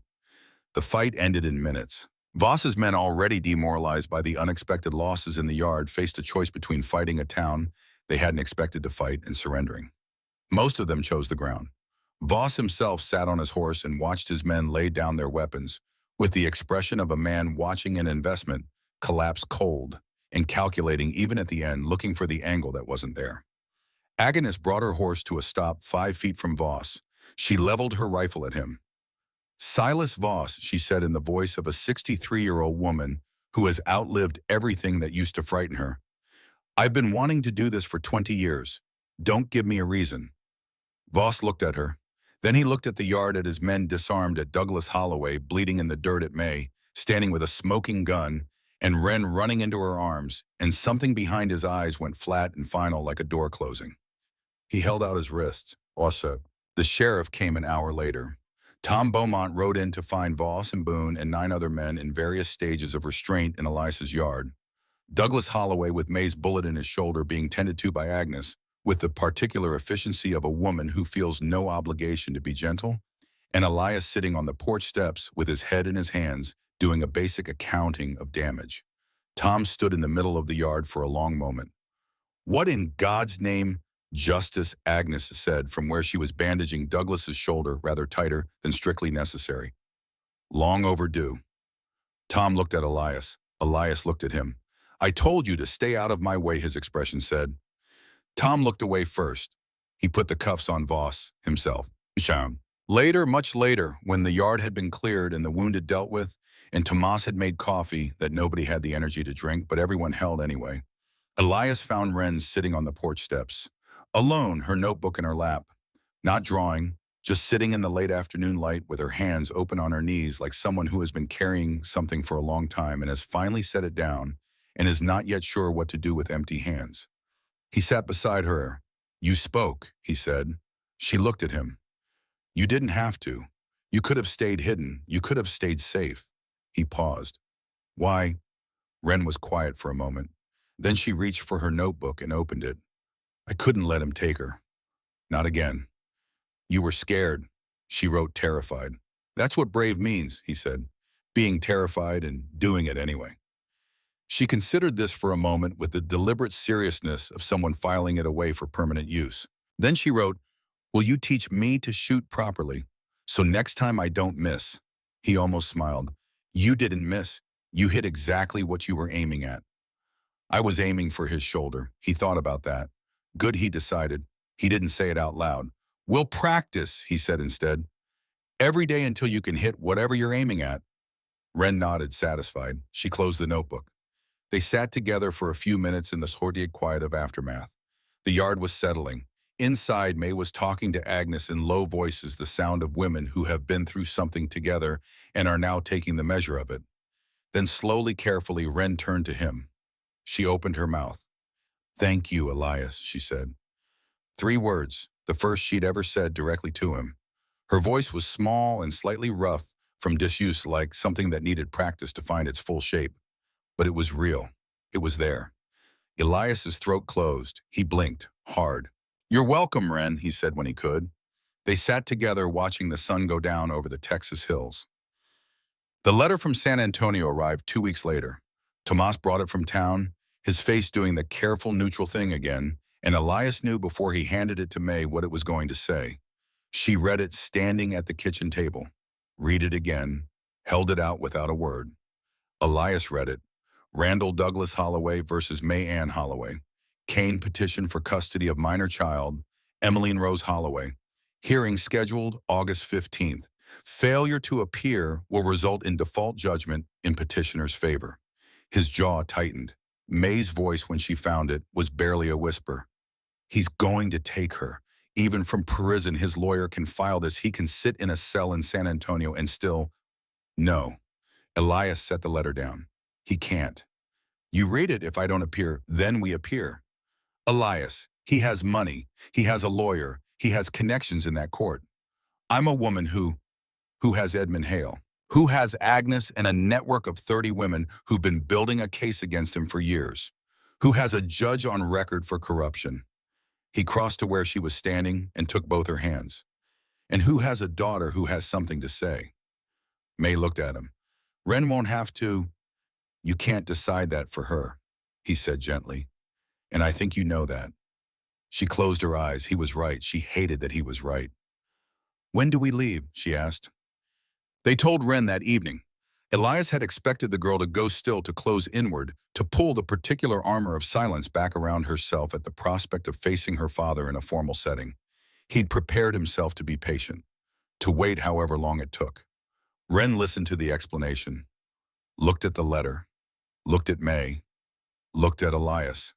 She opened her notebook. She wrote something, turned the notebook to show them both. I have something to show them.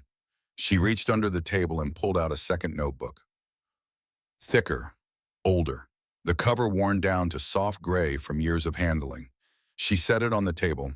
She didn't open it. She just put her hand on top of it and looked at Elias with 6 years of drawings inside it and 6 years of waiting for someone to ask the right question. What is it? He asked. She opened it. Every page, every drawing. 6 years of a child processing the world the only way available to her in lines and shapes and images that didn't require words.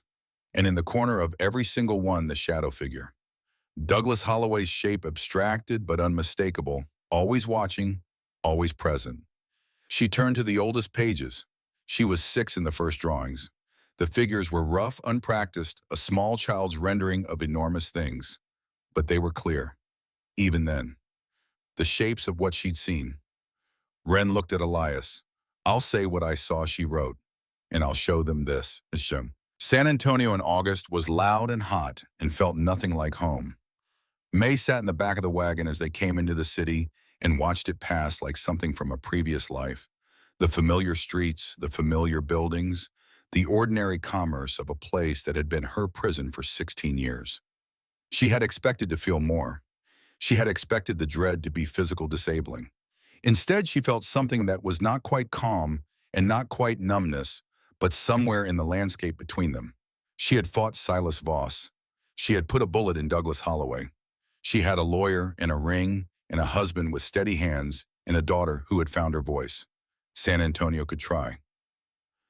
They stayed with a woman Agnes had arranged, Mrs. Delgado, small and fierce and warm, who pulled May into a hug within 30 seconds of meeting her and said, Don't worry, mijita. Whatever happens, you're safe here. May held on to that hug for a moment longer than she normally would have. Hale met them that evening with a face full of controlled excitement. Mitchell has been formally charged, and he said, 7 counts. His testimony against Voss has been submitted to the court. The warrant against May is quashed as of this morning. He looked at May directly. You're no longer a wanted woman. May absorbed this quietly. no longer a wanted woman. 16 years of running, 6 weeks of actual running, and now she was simply a woman sitting in a chair in San Antonio, not wanted by anyone who meant her harm. The custody case, Elias said, is still live, Hale confirmed. Douglas filed it before his arrest. It proceeds on its own track. He hesitated. His lawyer is good. He'll make the case that May abandoned the marriage, that she took Ren without consent, that the instability of the past months makes her an unfit parent. Can he win? With a fair judge, no, not with the evidence we have. A pause. The question is whether we get a fair judge. Do we? Hale placed a document on the table. Judge Franklin Aldous, 60 years old, 3 daughters, 10 grandchildren, former military chaplain. He looked up. He replaced the judge Mitchell had in this seat. He has no relationship with Voss. He has no relationship with Douglas Holloway. Another pause. He does have a reputation for taking a very dim view of men who hurt women. May let out a breath she'd been holding for about 6 weeks. The courthouse on the morning of August 15th was packed. Women filled the gallery. May recognized some of Agnes's network faces she'd seen in letters, women she'd never met in person, who had contributed money and testimony in quiet, sustaining effort to a case they'd never been asked to join. They were here now, sitting with their hands folded in their laps, watching the front of the room with a particular expression that was composed equally of witness and verdict. May walked in with Elias on her left and Hale on her right, and Ren's hand in hers. Douglas Holloway was already at his table. His arm was in a sling. He'd had a surgeon. Clearly the wound was properly dressed, the shoulder properly immobilized. He looked at May when she came in with the particular expression of a man who considers himself the victim of his own story. Then his eyes went to Ren. Ren looked back at him. For one long moment, the 12-year-old girl held her father's gaze with everything she had, all 6 years of silence and all the words she'd finally started to find, and Douglas Holloway looked away first. The hearing was brutal. Douglas's lawyer was everything Hale had worn: polished, persuasive, very good at building a particular kind of story. An abandoned husband, a stolen child, a mother who had put her daughter in physical danger multiple times in the course of her flight, a woman so unstable that she had arrived at a stranger's ranch and entered into a fraudulent marriage within 3 days. He called witnesses, former neighbors, a merchant who testified that May had always seemed high-strung. He was building piece by piece the image of a woman who could not be trusted with a child. Hale dismantled it piece by piece. The housekeeper, the stable hand, the barmaid who had been beaten for refusing Douglas's advances, the widow whose property he had defrauded, 3 witnesses who testified to specific incidents of violence, each one nervous, each one standing up anyway. Douglas took the stand and was masterful. He spoke of his love for his daughter, his regret for his failures, his determination to be the father Ren deserved. His voice cracked at the right moments. He looked at the judge with eyes full of manufactured remorse. May watched the judge watching Douglas. Judge Aldous was writing something. She couldn't read it from where she sat. Hale rose for cross-examination. He was precise and ruthless and entirely calm. Mr. Holloway, you claim you want what's best for your daughter. With all my heart. Then can you explain why, on 3 separate occasions documented by medical records from San Antonio General Hospital, your wife was treated for injuries consistent with blunt force trauma, injuries she attributed to falls? She was prone to accidents. The records show 3 visits in 4 years, Mr. Holloway. The treating physician has submitted a statement indicating that the patterns of injury were inconsistent with accidental falls. Hale paused. Can you also explain why you signed a document transferring your wife as collateral for a gambling debt to Silas Voss? A murmur through the gallery. That's been taken out of context. Yes, you said that in the deposition. Hale put the document on the stand in front of Douglas. Can you point to me the part of this document that contextualizes the transfer of a human being as anything other than what it appears to be? I didn't sell my wife. What would you call it? Objection. Douglas's lawyer on his feet. Argumentative. Sustained, the judge said. Mr. Hale, I'll move on. Hale turned to the judge. Your Honor, I have one final witness. The court has already reviewed and approved her testimony. I call Emmeline Holloway. The side door opened. Wren walked in. She was wearing a white dress Mrs. Delgado had pressed that morning, her hair braided down her back, her notebook in one hand, and the older, thicker book in the other. She looked small in the large room. She walked with her eyes forward, not looking at her father, not looking at the gallery. When she passed May's table, she paused, just for a second. May nodded. "You can do this?" her eyes said. Wren walked to the witness stand and climbed into the chair. The bailiff approached. "Do you swear to tell the truth, the whole truth, and nothing but the truth, so help you God?" Wren's voice was small and rough and absolutely clear. "I do." Hale approached, gently, slowly, the way you approach something that has been treated roughly and needs time to trust movement. "Emmeline, may I call you Wren?" She nodded. "Wren, I want to ask you about something first. Can you tell the court about these notebooks?" She placed the older, thicker book on the edge of the stand. "I stopped talking when I was 6, she said. The words, they got stuck, but I couldn't stop thinking. So I drew." She put her hand on the cover. 6 years, every day. "What did you draw?" "What I saw," she said. "What I remembered. What I was afraid of." She opened the book to the first page. A child's drawing, a small figure and a larger one, the larger one's arm raised, a smaller figure in the corner watching. She turned the page. Another drawing, another.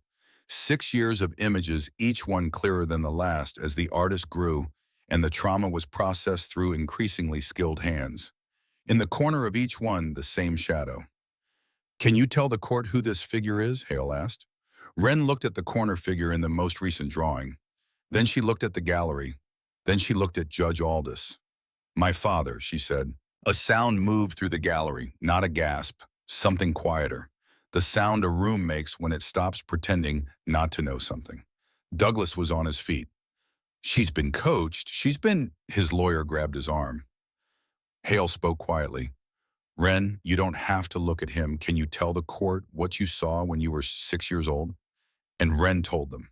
She told them in the voice of a child who has held something inside for 6 years and is finally telling it to people who can do something with it. She didn't elaborate. She didn't dramatize. She told them what she'd seen, and she told them what had happened after, and she told them what it had been like to live in that house after her voice went away. She was on the stand for 11 minutes. When she finished, the courtroom was absolutely silent. Then Douglas Holloway made his mistake. "She's lying." His voice was very controlled, very calm. The voice of a man who has been maintaining control for a long time and is running out of the ability to do it. "My own daughter standing in a court of law and lying about me. Everything she said was put in her mouth by her mother. She's been manipulated. She's been traumatized by months of instability. Everything she said." Judge Aldous looked at him. "Mr. Holloway," and the judge said, "sit down." "Your Honor, I have a right to buy you." I said sit down. The judge's voice was not loud. It didn't need to be. "You are speaking about a child who sat in this chair and answered questions under oath about things she witnessed when she was 6 years old. Whatever you believe about the accuracy of her testimony, I will not have you call your own daughter a liar in my courtroom." A pause. "Sit down." Douglas sat. But the damage was done, or rather the truth was done. Its final layer peeled back. In the moment, Douglas's composure had slipped, and everyone in the gallery had seen what was underneath it. Wren climbed down from the witness stand. She walked back to May's table. She sat down. She opened her notebook and wrote something, then slid it toward May. "Did I do okay?" May pulled her daughter into her arms and held her and couldn't speak. The judge took a recess. When he returned, Douglas Holloway was absent. His lawyer sat alone at the defendant's table with the expression of a man who has been paid to lose gracefully and is attempting to locate his grace. "In the matter of Holloway versus Holloway," Judge Aldous said, "this court is prepared to render its decision." He looked at his notes. He looked at May. He looked at Wren, seated beside her mother. "I have heard extensive testimony in this matter. I have reviewed medical records, witness statements, and 6 years of documentary evidence in the form of this young woman's personal notebooks, which I believe constitute the most honest record before this court." He paused. "I find as follows: that Douglas Holloway did systematically abuse his wife, May Holloway, throughout their marriage, and that the evidence of this abuse is compelling and credible. That May Holloway's departure from the marriage while technically constituting abandonment under the letter of the law, was demonstrably an act of self-preservation and maternal protection that this court considers entirely justifiable. That Emmeline Holloway was witness to sustained domestic violence in her home, and that the documented effect of this 6 years of selective mutism constitutes serious psychological harm for which Douglas Holloway bears direct responsibility. The courtroom was very still. Therefore, this court grants full and permanent custody of Emmeline Holloway to her mother, May Cain. I am formally dissolving the marriage of May Holloway and Douglas Holloway on grounds of cruelty and sustained abuse. I am issuing a permanent restraining order prohibiting Douglas Holloway from contact with his former wife or daughter, and I am referring Mr. Holloway to the District Attorney for criminal prosecution on charges of assault, domestic abuse, and conspiracy to commit fraud in connection with the Voss matter. He closed the file. This court is adjourned. The gallery erupted. May heard it the way you hear things from underwater, distant, muffled, arriving slightly after the visual. She heard women cheering. She heard Hale saying something. She felt Elias's hand close around hers from behind. He'd been in the row behind her, close enough to touch if she needed him, and she felt Wren pressed against her side, and she couldn't speak, and didn't need to. It was over. All the legal architecture that Douglas Holloway and Silas Voss had built together over 11 years, the judges and warrants and debt transfers and fraudulent documents, all of it was coming down. Voss was in prison. Douglas was going to join him. Mitchell was already cooperating. And May Ann Cain was a free woman. Agnes found them outside on the courthouse steps pushing through the crowd with the determined efficiency of a small woman who has never let larger people slow her down. She threw her arms around May and held on, and May let herself be held. "You did it," Agnes said. "We did it," May said. "All of us. You were always going to. You just needed people to believe in you." Hale came down the steps behind them, his spectacles slightly more crooked than usual, grinning wider than May had ever seen a lawyer grin. "Congratulations, Mrs. Cain," he said. "You're officially a free woman." May looked at him, then at Agnes, then at Tomas, who was holding his hat and trying not to look as relieved as he was, then at Elias, who was standing slightly apart from all of it, watching her, just watching her, the way he always watched, quiet, steady, with the particular attention of someone who has learned to look at things carefully because he has lost things before and understands what loss looks like when it's arriving. She crossed to him. "Take me home," she said. He looked at her. "Yes," he said. "Let's go home."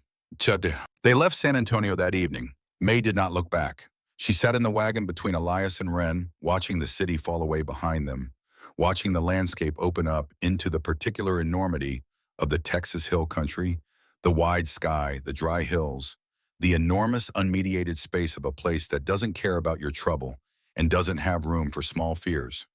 Wren talked for most of the journey back. Not constantly, she was not suddenly a different person, not suddenly a child who chattered without pause. But she talked. She had opinions. She noticed things. She asked questions. Her voice was still finding its shape, still rough at the edges from disuse, but it was there and it was real, and it was entirely unmistakably hers. She said somewhere on the second day of riding, using the name she'd asked to use the night everything had been decided. "When we get back, can we start with the roping?" Tomas said. "I had the right hands for it." "Tomas is right," Elias said. "You've got good hands. And the horse you have in the east pasture, the brown one with the white mark, is she broken in or is she still working in it?" "Still working on it." "Can I help with her? If you come out every morning before the heat." "I will." A pause. "Mama says I have to do reading practice first." "Your mama's right." May didn't say anything. She was looking at the hills. "Mama," Wren said. "Do you think we'll stay?" A pause. "Forever, I mean." May looked at Elias. He was watching the road ahead, both hands easy on the reins, the particular posture of a man who is not bracing for anything. "Yes," May said. "I think we'll stay." Home." The cabin looked smaller than she remembered from the outside and larger from the inside, the way places do when you've been away and come back to them with different eyes. The yard was tidy. Tomas had kept it up. The barns smelled like hay and horses and honest work. The kitchen still had the scratch on the floor from where she dragged the heavy pot that first evening, trying to make a meal from Sam's from Elias's sad collection of supplies. She put her hand on the scratch. 16 years she'd lived in a house that felt like a trap. She had been trying for her entire adult life to remember what a house was supposed to feel like, and she'd forgotten so completely that she'd almost stopped believing it was possible. This felt like home. She went out to find Elias. He was in the garden, a small square plot near the east wall that she'd helped him expand 2 weeks after she arrived, when it had become clear she was staying long enough for it to matter. He was watering it in the way he did everything quietly, methodically, without hurry. She leaned against the fence. Elias, he looked up. I want to make it real, she said. He waited. I know we did it for protection. I know what the practical reasons were. And I know, she paused. I know we've been in an emergency since the day I showed up. I know we haven't had time to be normal people who decide things in normal ways. She looked at her hands on the fence rail.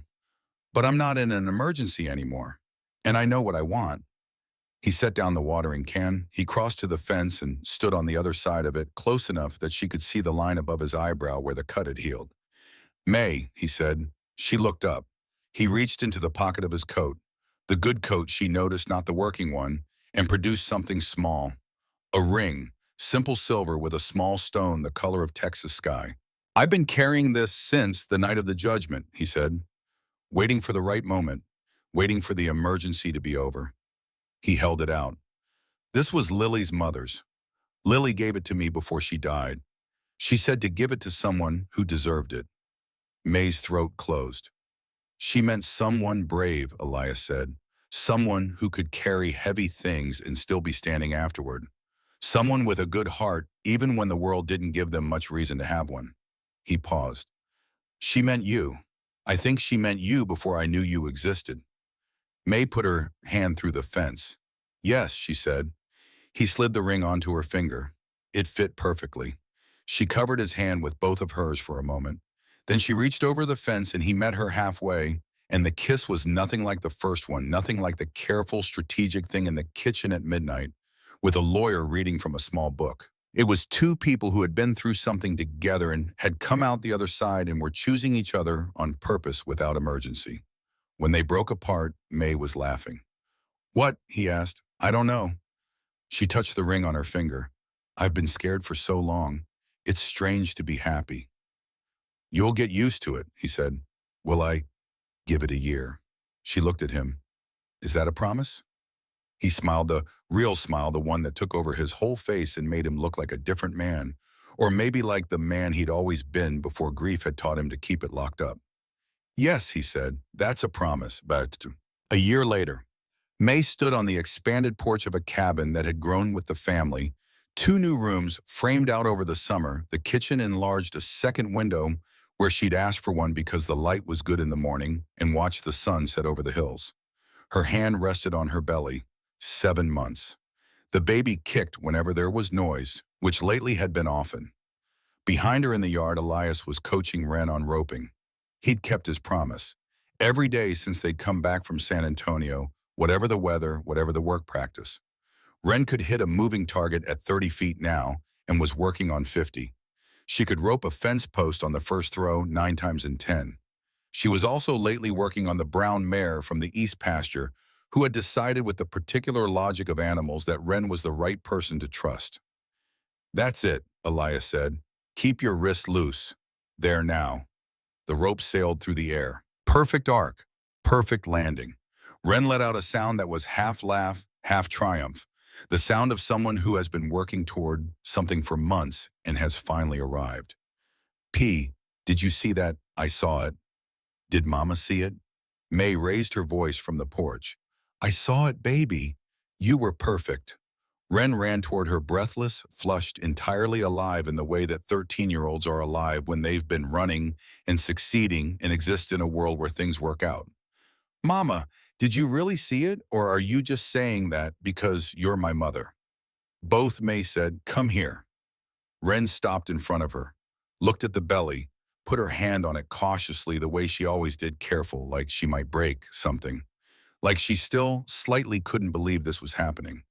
Something moved under her hand. Ren's eyes went wide. He kicked me, she said. May said. I keep telling you. P says it's a boy. P is going to be surprised. May covered Ren's hand with hers. Do you feel it? Yes. Ren was very still concentrating. Then slowly she smiled, not the bright, quick smile of triumph, but the deeper one, the one that came from somewhere below the surface. Hi, she said softly to May's belly. I'm your sister. I've been practicing so I can teach you things. May's eyes filled. She blinked hard. Elias came up behind her and put his arm around her shoulders, and she leaned back into him, and the three of them stood there in the last of the evening light, the first family that May had ever been part of, that felt like it was made on purpose, made from choice, made from the particular courage of people who had been broken and had found against all probability each other. What are you thinking? Elias asked quietly. May thought about it. That I never thought I'd be here, she said. That I never thought I'd be safe. That I never thought I'd... She paused, looking for the right word. Happy. Are you... Yes, she said it simply without qualification, the way you say things that are simply true. For the first time in my life, completely. He pressed his lips to her hair. Ren had gone back to the fence, talking quietly to the brown mare who had come to the rail. They were having a conversation one-sided technically, but with the particular quality of communication that happens between a girl who understands silence and an animal that lives inside it. Ren, Elias called. She looked over. Remember what you said? When you first started talking again, Ren thought. Which time? You said the words were always there. You just needed to find people worth talking to. She considered this. Then she nodded. Still true, she said. She turned back to the horse. Tomas appeared from the barn, calling something about dinner, and Ren abandoned the mare to race him to the kitchen door. She won, because she always won, because she was 13 and fast, and Tomas led her because he was young and good-hearted, and the ranch had become the kind of place where that was possible. May watched them. Come on, Elias said. Dinner. She let him help her off the porch, carefully, gallantly, in the way he did everything since she'd gotten large enough that stairs were a negotiation, and they walked inside together into the warmth and the light and the smell of something Tomas had been making all afternoon, into the ordinary, irreplaceable evening of a family. Outside, the Texas night gathered around the cabin. The stars came out one by one. The wind moved through the dry grass in long, quiet waves, the way it had moved through it for 1,000 years, and would continue to move through it long after any of them were here to notice. And somewhere in the particular silence between one moment and the next, all the stories that had ended badly, all the 16 years, all the 6 years of silence, all the 3 years of an empty house and a man who had stopped looking east, folded quietly away into the past where they belonged. What remained was this, a woman who had run until she found somewhere worth staying.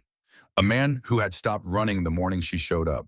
A girl who had found that the door was stuck, not locked, and that the right people made all the difference. And the life they were building from all of it, not in spite of the broken places, but with them, through them, out of them, the life that had required every hard thing to become possible. May Kane was never silent again. Neither was her daughter. And neither, it turned out, was the man who had learned late and at great cost, and with the particular stubbornness of someone who doesn't know how to do things any other way, what it meant to still be standing when the thing you were afraid of arrived. He had expected it to destroy him. It had not. It had brought him home. And that's the story of May and Elias and Ren, a woman who ran towards something she'd almost stopped believing existed, a man who finally stopped running from himself, and a little girl who found that the words were always there waiting for the right people to hear them. If this story moved you, if you stayed until the end, then you already know why we tell stories like this. Because the hard things don't have to be the last thing. Because survival can be a beginning, not just an ending. Because sometimes the bravest thing you can do is stay. If May's story or Ren's story reminded you of anyone you know, leave a comment below. This channel exists because of you. Every subscription, every comment you leave tells us this kind of storytelling matters. Subscribe if you haven't already. Hit the bell so you don't miss the next one. And drop a comment telling us where you are watching from. We want to know how far these stories travel. Thank you for being here. Thank you for staying until the end. We'll see you in the next story. See you.